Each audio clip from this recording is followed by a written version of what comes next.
What is going on, my dudes? I was trying to find a topic to talk about today, and it seems just the same thing over and over again. I feel like I've been saying the same thing for years. But especially since COVID, you can pick any point in time. Ever since Biden got quote unquote elected, ever since COVID started, it's the same thing over and over again. It's not my fault that the government keeps on doing the same stuff to us, which means I have to talk about the same things. I mean, I guess I could talk about how Colin Powell is a piece of shit, so we're glad that he's dead, and the Republicans celebrating him is a bad idea because he was a horrendous Republican and did so much damage to this country and to the party itself. But I'm not gonna. That's just not interesting to me. He's dead. Whatever. He's been out of politics for years. Whatever. But there's nothing really else happening right now.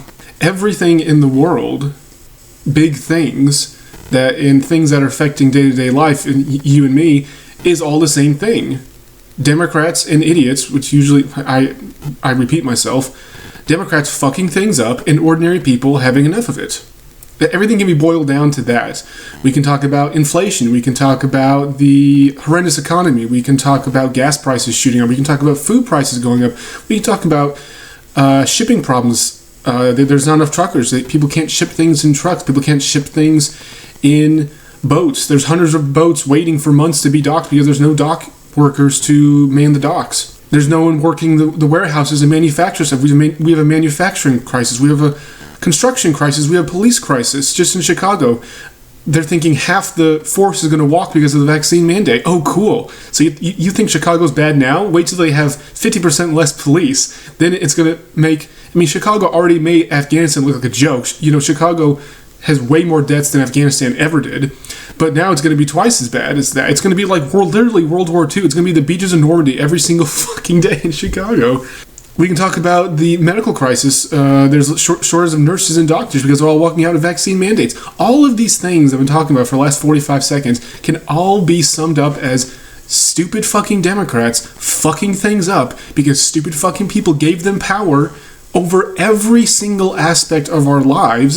And lo and behold, who would have known that giving idiots, complete retards, the stupid people, the most stupid fucking idiots that have ever walked planet Earth, mind you have to get the correct context here.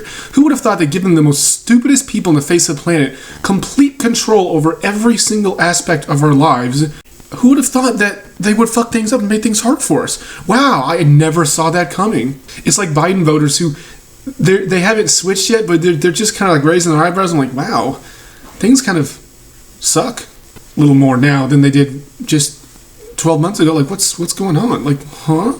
Even the media can't block everything out from them. Oh, they're trying. They are censoring the hell out of every single social media platform that people use. They are mass censoring all as much as they can, but there's just too much. There's just too much that they can't even censor at all. They're trying, censoring on Facebook, censoring YouTube, censoring Google search results to try to play damage control, excuse me, for Joe Biden and the Democrats on all levels. We're talking about federal, state, local. Across the board, top down to bottom, Democrats are in control of many institutions, a vast majority of institutions in the country, and they are just fucking everything up from start to finish. There is not one single thing that they are not trying to get their grubby little hands on and fucking up. They fucked up the military, they're fucking up the police force. All the good military people and police people are leaving. Either because of vaccine mandates or because the police were demonized last year, they walked out because of that too. Every single institution, the strong institutions that built this country and protected this country are now crumbling in front of us because the Democrats got control. These stupid fucking Democrats voted for these idiots, and they just can't see it. I can't remember the last time I had a coherent conversation with a Democrat. It's been so long. It's been years and years and years. I cannot find a single one. They all just shriek incoherently, strawman me, make up my argument to something that I'm not saying, call me a white supremacist, terrorist, right-wing conspiracy theorist, extremist, whatever, and so they just throw around insults all day long, then they just scream and spurg out on whatever media I'm talking them on. And that's it. That's been the entire conversation for years now, and I'm not joking. I can't just sit down with them and just okay, you see these problems, ABC. These were caused by policies XYZ that the people you voted for implemented. So now you see how you voting in these people caused these problems, not only for me, but for you too. You're hurting yourself when you do this. When you vote in complete fucking retards, they're hurting their own fan base too, their own voter base. Their own voter base is too fucking stupid to realize it, or they do realize it, and they have some, like, submissive fetish that they should really get worked out, you know, higher domination or something, but goddamn, don't make the government dominate you, because that's just fucked up, like, Jesus. So either they are completely unaware that they're hurting themselves, or they like it. It's so weird. These people just, this submissive fetish for government to fuck up their life and make their lives harder for them. It is just the most weird, self-deprecating, mentally ill thing I've ever fucking seen. And there are millions of these people all across the country who have this fetish, who have this weird mental disease. We're not joking when we say liberal is a mental disease. Wanting to hurt yourself financially, wanting your children to suffer, wanting to do everyday normal American things like buy a house, go on vacation, buy a car, go to college, have a good job, making it harder for you to do all those things, and you like that? It's just so fucking sick. So where am I going with all this? Well, there's a decent chunk of the population, I don't know, okay, so Biden's approval rating is like 38%. So we can roughly say those 38% of these brainwashed lunatic cultists that will never change their opinion, even if the government took them in a cart, a government trolley, drove them down to the middle of fuck nowhere, put them inside of a ditch, and shot them in the back of the head, they would still love government up to the second they died.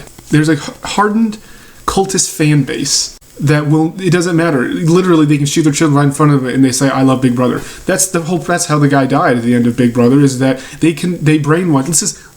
I know it's such a trope to say, oh, this is 1984, this is Orwellian as fuck, because people have been saying it for years. Well, because it's true. But this specific thing, it's copying 1984 so carbon copy that even the exact details of how the guy died in 1984, this is literally how people are nowadays, where they tortured him, made his life a living hell, and brainwashed him so much that even when they shot him, his last thought was, I love Big Brother. And that's how these people are. So we're not talking about the 38% or so of the country that can't be saved, but normies are waking up in mass.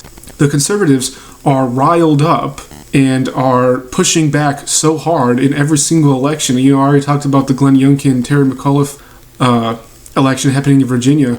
Youngkin actually has a chance of winning. We haven't had a Republican governor in this state since 2008 because the Democrats have just been brainwashing all these people that lived here and then importing literally millions and millions of people from all over the fucking country into mostly Northern Virginia and the Virginia Beach area who are low IQ minorities who just vote 80 to 90% Democrat anyway. And then so that's how they took over the state. Literally, they import people from all over the world and they outvote the native Virginians that have been here for decades and completely change the state.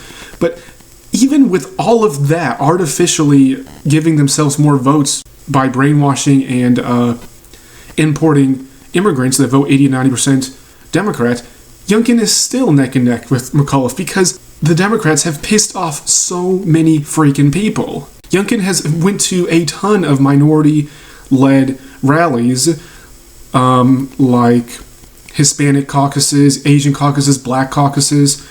All these minorities are waking up saying the Democrats are not doing things for us. They are not helping us. They despise us. They think we're stupid fucking minorities. And they just want to take advantage of us. So you just vote for me and then I'll promise all this stuff, but then I'll just fuck you over. They're slowly waking up. All of these people, normal people of all races, who have never been involved in politics their entire lives, are now getting motivated to get involved in politics. That's Youngkin's whole background. He has never been a politician. He has been a business leader for decades, and he has seen what Terry McAuliffe, Ralph Northam, and all the other Democratic fucking idiots have been doing to this state that he's lived in for decades, and he's like, I've had enough of this crap. I'm going to run for office. I'm going to stop all of this crap. I'm going to lower your taxes. I'm not going to censor you. I'm going to let you keep your guns. I'm going to bring back jobs. I'm going to stop giving all these people fucking welfare so then there's no incentive to work. All of this artificial worker shortage, this whole thing, all these things I've been talking about, he's like, I'm going to put a stop to all of this. He seems like he's going to be the next Ron DeSantis, where Ron DeSantis is like, no, I control Florida and we're not doing this fucking bullshit. We are not doing what New York is doing. We're not doing what California is doing. We are going to be a free American state We're not doing this communist crap. It doesn't fucking work, obviously. The normies are waking up en masse. All of these people at work, nurses, policemen, military, whatever, construction, shipping, manufacturing, warehouse workers, all of these normal people that haven't been involved in politics, suddenly politics are right in their fucking face saying take the vaccine or you lose your job. And they have no choice but to be political. And they're like, I do not consent. I do not want this vaccine with... we don't know the long-term side effects because it was just made last year. We don't know. So I am doing the best thing for my own health, and I'm not taking, which would have been a completely normal, rational thing to say any time in human history, right up to this point, whenever the Democrat-led media saying if you're anti-vax. No, I'm not anti-vax. I've had every single vaccine you need to go to school in college in Virginia. Dozens of them. I have dozens of vaccines. I never had a problem with them. Why? Because they've been around for decades, and they have shown that there were no long-term side effects. They are safe. This one is not safe. How has VAERS jumped, was it 20,000%? Oh, don't quote me on these. Like, it wasn't 20,000%, it was 19,000%. Therefore, fact check wrong. Robert is a conspiracy theorist spitting fake news. Whatever it is, you can see the graph on VAERS, how they're just a tiny amount of reports in VAERS the entire time it's been made, and then you see this massive fucking jump in 2020. Oh, I wonder why. Oh, sorry, 2021. I wonder why, man. No, the vaccine's perfectly safe, man. God, it's just so fucking ridiculous. I've never seen so many normies, people who aren't involved in politics, people who don't eat up politics all day, every day like me. I've never seen so many of them be so passionate about certain political subjects, mostly the vaccine mandate and the teaching the critical race theory and the transgender thing in schools. And Loudoun County is to the north of me, and that's the focal point of this whole transgender thing. And this is what people have been saying for decades. As soon as people started doing this crap where, like, you can go in whatever bathroom you identify as, and you can identify whatever you feel like at any given second, there have been cases of boys taking advantage of that and raping girls. This has been going on for years and years and years. This is nothing new, and that's why we are against this. Like, no, you don't get to just choose what gender you are at that specific second and then go into whatever bathroom you want and take advantage of that and rape girls. This is what the Democrats want. The Democrats are child molesters. They love child molestation. So they enact policies that objectively cause more child molestation and child rape because they get off to that because they are fucking sick people. You know, like, oh, that's kind of a weird slant. What are we talking about? They're not all child molesters. Oh, I'm sorry. They just vote for child molesters. Oh no, I'm not a rapist. I just vote for rapists to have control over women so they can rape them. So I'm really not a bad person. No, you're a horrible, despicable person who should die in a fucking ditch to make the world a better fucking place. Yes. If we can objectively show you that if you enact this transgender policy where men can go in the women's bathroom and just wear a skirt and just go in the women's bathroom, no problem, and that policy being enacted leads to more child rape, then we can objectively say that you vote for people who, know their policies, result in more child rape. I'm so glad that so many people across the country are taking a stand against this. The New York Police Department, the New York healthcare system, the Chicago PD. I just saw that this morning, how they're thinking half the force is going to walk because of the vaccine mandate. The Southwest Airlines taking a stand.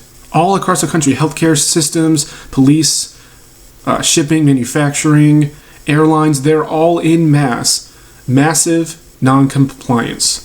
They're saying, no, we will not do what you are telling us to do. We are taking a stand, and we're not doing it. The government doesn't have the resources to force everyone to do it. That's why they rely on fear alone. They're taking advantage of the fact. See, here's another thing. Biden's quote-unquote mandate is not written down anywhere in law, anywhere in the universe. There is no law. There is no mandate. There is no rule. There is no law saying that if your company has more than 99 employees, you have to get them vaxxed. He said that, but that's it. It doesn't actually physically exist anywhere. But he's just relying on the fact that companies are run by leftist cucks who have no spine and they're low testosterone, so they just do it anyway. Relying on the fact that he can't enforce it because the government's not big enough to do that, so he's outsourcing this oppression and violation of your rights through the companies. And they have been doing this for years. They've been doing this with censorship too. They don't have the means to censor everyone online. What they do is that they get their Facebook and Twitter and YouTube cucks up to Congress, and they're like, okay, you're going to censor on this topic, and you're going to censor this way, you're going to anything about the vaccine, anything about the election being, I can't even say it, anything about the 2020 election not being the most free and fair election ever in the history of the universe, vaccines, all that stuff. And so you're going to do it for us. And the big tech censorship monopolies bend over and take it because they're leftist cucks who just love sucking on the government dick, and they censor for the government. And that's why you can't say certain words on YouTube, on Twitter, and Facebook. You automatically, the algorithm catches it and automatically censors it. I've been censored into oblivion on YouTube. That's why, eventually, I'm actually surprised I lasted on YouTube as long as I have. I think the only reason why I've lasted that long is because my channel is so small. But it's going to get to a point where I'm going to get kicked off, and then it's going to be on Odyssey. Odyssey has not censored a single video I've ever made. YouTube has censored like a dozen videos, I think, at least, over the years. It's hilarious. Facebook, I've been in Facebook jail for like weeks at a time. It's the most hilarious fucking thing. You can't put your camera from the You can't put your camera. Wow. God damn. Whatever the Facebook equivalent, I think it's Parler. Because Telegram is the Twitter. See, I'm not on those. I was on BitChute, but BitChute never works, which is why I moved to Odyssey, and Odyssey actually fucking works. Alright, let's wrap this up. This is a rather long one. Like my old videos. Remember my old videos used to be like 25, 30 minutes long? Yeah. And now I'm trying to shorten it to about 10, but we're about, I don't know, after editing, like 17 minutes maybe. Anyway, so that's the whole spiel. That's the whole stick. And everything we see on the news is an iteration of Democrats in whatever level of government fucking things up, making things harder for us, violating our rights, fucking up the economy, fucking up the country, and ordinary people reacting to it through mass non-compliance, which is amazing. It's awesome that people are finally waking up, realizing that the government does not care about you, the government does not love you, the government is not our friend, it is our enemy. They have been waging war against us for years now. If any other institution or person did the heaping on an abuse that the government has been doing for us, we would call that abuse and breaking the law, and we would have the police arrest them for doing that stuff to us. In any other instance, this would not be allowed. If your company did this, if your spouse did this, if your friends did to us, if your boss, none of this would be fucking acceptable. But the government has brainwashed millions of people to thinking that the government can literally kill you. And it's okay. They're not the bad guys. You should just take it. You can't get mad at the government. You literally, no matter what they do, even if they fucking kill you, can't get mad at them. Can't speak out against them. Can't take up arms against them. Can't do nothing. Nope. That means you're a right-wing conspiracy, white supremacist conspiracy, extremist terrorist. Yep. Anything but complete obedience and devotion is extremism. We are not the extremist. You guys are the extremists. You guys, I'm not talking about you listening to this video, I'm talking about the Democrat cultists. They are the extremists. We are the normal, regular, red-blooded Americans that have existed in this country for hundreds of years. We like our freedom, we like our guns, we like our economy, we like capitalism, and we just want to work, provide for our families, be safe, and be left the fuck alone. That is not an extreme position to have, but in today's world it is. Having an emergency food supply is extremist. Oh yeah, when all the shelves run out in about a month or two, whenever this dark winter sets in, oh wow, who's the crazy one now? You bet you had a prepper living in your house having months and months worth of food. You wish you had a person living in your house having thousands of rounds of ammo. It's like the quote, I'll put it up from Burt Gummer from Tremors, like, what do you guys have against being prepared? Why is being prepared an extremist position to take? Oh yeah, I don't like being prepared for emergencies. I just wait to the last second and then I scramble like a fucking idiot and then I'm fucked. Yeah, that's a normal position. But being prepared for storm, civil war, shipping problem, all the stores not having anything, that's extremist. Really? Is anyone thinking this is complete retardation? That's how I'm going to end it. And that's how I'm going to end it. Complete retardation.